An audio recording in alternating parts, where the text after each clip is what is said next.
Aleksandr Dugin, a prominent philosopher, a professor, and he's known to be an advisor to some of the most influential men in Russia.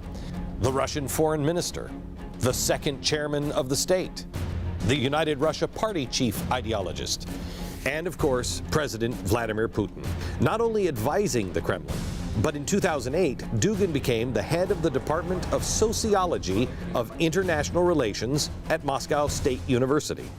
He's been pushing his ideology to Moscow's intellectual elite and young minds ever since. This is one of the most dangerous human beings on the planet today, Dugin. His philosophical doctrine uses a combination of geopolitics, political theory, and philosophy to incite Russian nationalism. Plainly stated, it's Russian national fascism. Dugin believes what Russia needs is, quote, a genuine, true, radically revolutionary and consistent fascist fascism. Duginites see Eurasia in a time tunnel as part of a greater Russian empire, land dominated by a superior culture and civilization. Quote, everything will fall into place if we recognize Russia as a civilization, not just a country. In other words, Russia cannot be compared with other countries such as Switzerland, France, Germany, Belgium, England, Italy, and Spain. Russia should be compared with Europe as a whole, or with the Islamic world, or with the Chinese civilization.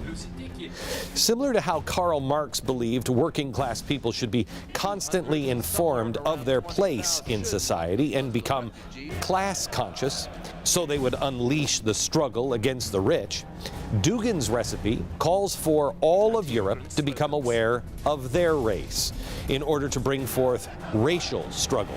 This would not only unite Russians, but it would break apart the European Union bit by bit. So how does one go about making Europeans aware of their race? European right-wing extremism.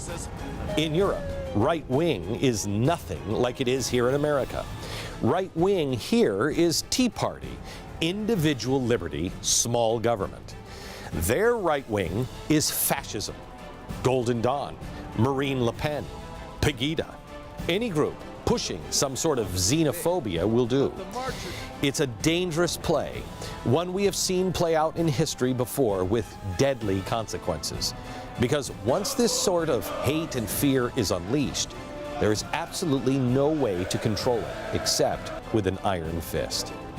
This is the architect, the man of thought, who's informing the man of action. And as you will see, the plan is being carried out in diabolical speed and fashion.